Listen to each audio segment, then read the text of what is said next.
On this episode of the History Podcast, we have a bull moose, a broken eyeglass case, and the ghost of William McKinley. Join me as we talk about the assassination attempt on Theodore Roosevelt in 1912. Big voice guy, you know what to do. This is the History Podcast. Now, here's your host, Jason Thomason.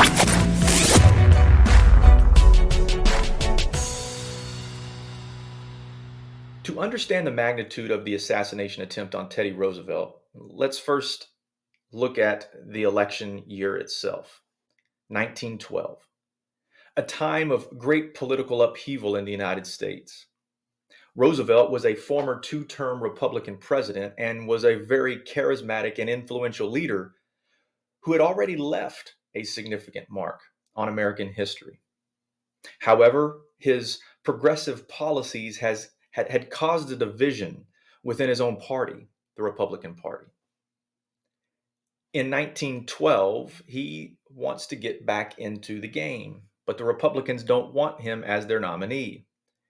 Teddy is dissatisfied with the guy he endorsed in 1908, William Howard Taft, because he wasn't progressive enough for Teddy. And so when Roosevelt did not get the Republican nod, he sought to form his own political party, the Progressive Party, but also known more affectionately by the media as the Bull Moose Party.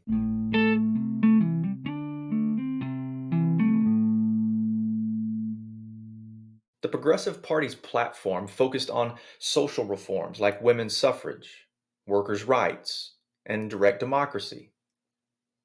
Teddy Roosevelt, feeling invigorated, hit the campaign trail with tremendous energy. And it doesn't take this guy much. I mean, this is a guy who drinks a gallon of coffee a day. But as he was on the campaign trail, he began to gain substantial popularity among the American people. The American public began to say, I remember when he was in office, and they start to feel like things were better off when he was there. Maybe we should re-elect him. On October 14th, 1912, Roosevelt was in Milwaukee, Wisconsin, where he was scheduled to deliver a speech at the Milwaukee Auditorium. As Roosevelt stood near his car, eagerly preparing to make his way into the auditorium, a man by the name of John Schrank approached. Unbeknownst to Roosevelt, Schrank was a mentally unstable individual harboring a deep hatred for the former president. Now, when you're the president of the United States, you're naturally going to have a pretty long list of enemies. It comes with the territory, it comes with leadership. But when you're Teddy Roosevelt, a very brash politician who's been known to use the bully pulpit, your list is a little bit longer than others. You see, Schrank had been following Roosevelt across several states on his campaign with one intention: to assassinate him.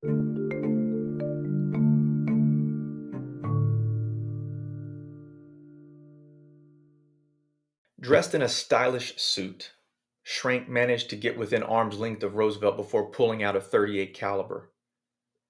Gripped by the determined spirit that defined his character, Roosevelt's resilience in that moment saved his life. Schrank shot first, missed, hit an innocent bystander by the name of William Schloberg, shot a second time and hit Teddy right in the chest, knocks Teddy back into his seat. Teddy checks his chest for blood. He sees it. Then he coughs into his hand to see if there's blood in the lungs. No blood in the lungs. What saved Teddy's life that day was the fact that he had his glass case and his speech folded up in his shirt pocket. The bullet penetrated both the glass case and his speech and then eventually skin, but it slowed it down just enough to where it didn't hit the lungs or any other important organs.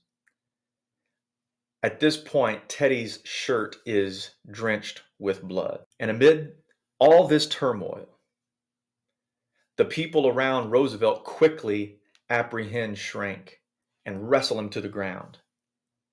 The Secret Service agents who were present carefully pried Roosevelt away from Schrank, ensuring his safety. Officials promptly rushed both the victim, William Schloberg, who was hit by that stray bullet, and the assailant to the hospital, while Roosevelt said, "I'm not going anywhere. I'm staying right here, and I'm going to do what I came here to do." Just wrap your mind around that for a second. You have this former president running for president, getting ready to campaign in Milwaukee. By this point, his shirt is drenched. By the way, you can find his shirt in the Smithsonian. It is drenched in blood. And he says, "I'm not leaving. I'm going to finish what I came here to do." I'm fascinated by this story. He went on to deliver a staggering 90-minute speech. He spoke for an hour and a half in a blood-stained shirt with a bullet wound. This shows Teddy's unyielding determination and his spirit of defiance.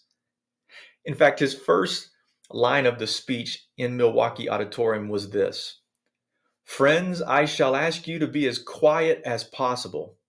I don't know whether you fully understand that I have been shot, but it takes more than that to kill a bull moose." He used the opportunity to address the ideals of the Progressive Party and the importance of moving forward as a nation. The attempted assassination had a profound impact on both Roosevelt and American politics.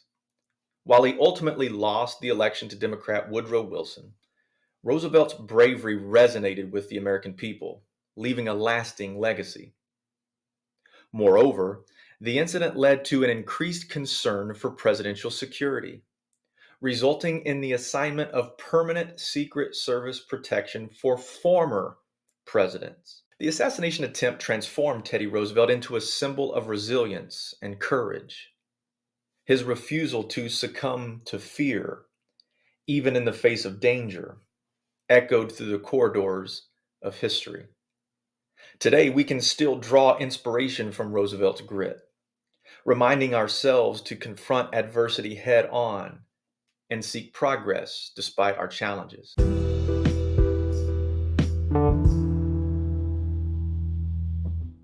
We still have one part of this story that we've yet to put a bow on, and that is what happened to John Shrink in the aftermath of this assassination plot.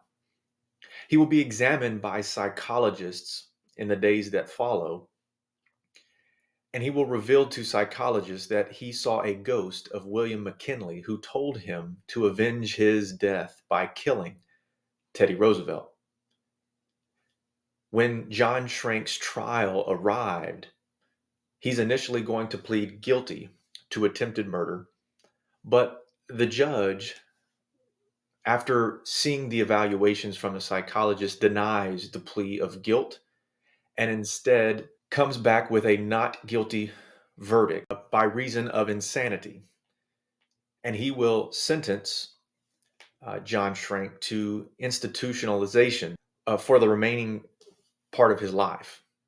In fact, starting in 1914, he will be committed to the Central State Hospital for the criminally insane in Wisconsin.